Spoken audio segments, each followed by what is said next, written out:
ሐረግ ክፍል 90 ላይ ምንድነው የተፈጠረው? እንግዲህ ያው እንደምታዩት ቢኒያም በሰላም ወደ ቤቱ ተመልሷል ማለት ነው። ሲሆን በጣም ደስተኛ ሆናለች። ምክንያቱም ከዚህ በፊት ተቀያይመው ነበርና በተቀያየሙበትም ወቅት ያለ ልባቸው ነው የተቀያየሙት፣ ተኮራርፈው ነበርና ከዛም ቢኒያም ይታገታል ማለት ነው። በታገተበትም ሰዓት ወይኔ እውነቱን በነገርኩት ኖሮ ብላ በጣም እየተበሰጫጨች ያለ መጨረሻ ላይ ስልክ ተደውሎ ቢኒያም እንደሞተ ይነገራቸዋል ማለት ነው። በተነገራቸውም ቅስፈት በጣም ይደነግጡና ሲሆን በጣም ትረብሻለች ማለት ነው። ቢኒም ማነው ናታንም በጣም ይደነግጣል።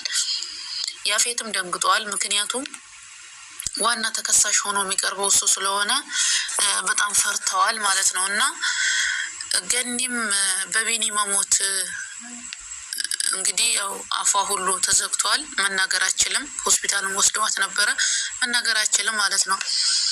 አሰላሙ አለይኩም ወራህመቱላሂ ወበረካቱ። ውድ ተመልካቾቻችን እንደምን አላችሁ? ሰላም ናችሁ ወይ? በያላችሁበት ሰላማችሁ ብዝት ትርፍርፍ ያርግልን።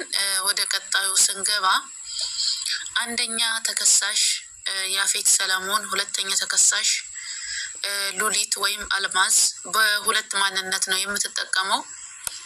ያው የክሳቸው የችሎቱ ከሳሽ ኤፍራታና ናታን እና ቢኒያም ናቸው።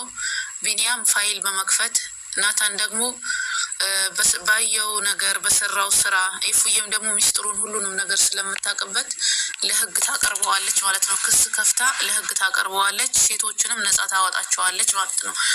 እነ ሄዋን ምናምን ብዙ ናቸው። ያፌት የተከሰሰበት ምክንያት በዋናነት አንደኛ አደንዛዥ እጽ ከባድ ወንጀል ማለት ነው። ሁለተኛ ደግሞ ሴቶችን ያለ ፍላጎታቸው ለገበያ እያቀረበ ይገኛል ማለት ነው። ሶስተኛ ሰው በአሰቃቂ ሁኔታ ይገላል።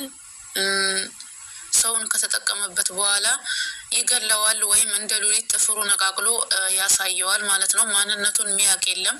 ዓለምን እንደሚገለብጥ ነው የሚታወቀው። በጣም የማይቻል አንድ ቀን ታስሮ የሚወጣ እስር ቤት እንኳን ተወስዶ ተጠቁሞበት እንኳን አንድ ቀን ታስሮ የሚመጣ ሰው ነው ማለት ነው። እና አሁን ኢፉዬም ስለ ሁሉም ወንጀሎቹ አውቃለች። ናታንም እንደዛው እየመረመረ ነው። ቢኒ ፋይሉን ከፍቷል። ዋና ወንጀለኛ፣ ዋና ተጠርጣሪ፣ የወንጀለኞቹ ሁሉ አለቃ ያፌት ይሆናል ማለት ነው። ያፌት ከነ ውሾቹ ደግሞ እንደማይጠቅሙት ነው የሚነግራቸው። አንድ ጥፋት እንኳን አንድ ስህተት እንኳን ሲሳሳቱ በቃ አውጥቶ ሊተፋቸው ነው የሚፈልገው ማለት ነው። ስለዚህ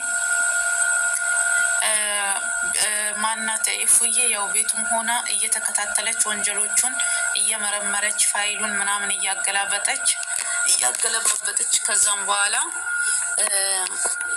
ቤት ሄድና የዘረመል ምርመራ ነው ብቻ ሊያደርጉለት ነው። ታረግለታለች። ያፌትና ናታን ደግሞ ወንድማሞቾች ናቸው ማለት ነው። ያፌት ጽዮን ማን ነው? ያፌት ጽዮን እንድትነካ አይፈልግም። ያው ክፉ ሰው ክፉ ነው በነገራችን ላይ ለማንም አይመለስም።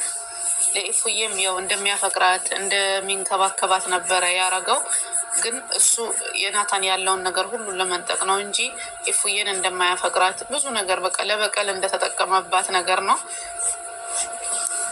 ገኒም ትያዛለች።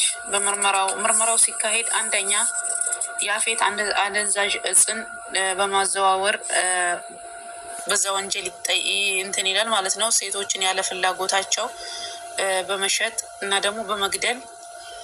ሶስተኛ ደግሞ የነ ናታን ንብረትን የነ ቤዛን ህይወቷን አበለሻሽቷል። የብዙ ሴቶችን የብዙ ባለሀብቶች ንብረትን አግበስብሶ ወስደዋል ማለት ነው። በእነዚህ ክስ መሰረት አንደኛ አደንዛዥ እጽ ስንት ዓመት እንደሚያስፈርድ አይታወቅም። ሁለተኛ ደግሞ ሴቶችን በማገት ያለ ፍላጎታቸው ለገበያ ማቅረብ። ሶስተኛ ደግሞ የሰውን ንብረቴ ነው ብሎ በመውሰድ በዛ ክስ ተከሷል። አራተኛ ደግሞ የሰው ሚስት በመንጠቅ የሰው ያለው ነገር ጥሩ ነገር በሙሉ በመንጠቅ የሰውን ህይወት በማበላሻሸት ተወንጅሎ ያው እስር ቤት ይገባል። ይህ ሁሉ ያው የችሎቱ ቀን ነው የሚታወቀው እና ከዛም ቀጥሎ ደግሞ ሁለተኛ የምትሆነዋ ሉሊት ናት። ሉሊት ደግሞ የቤዛን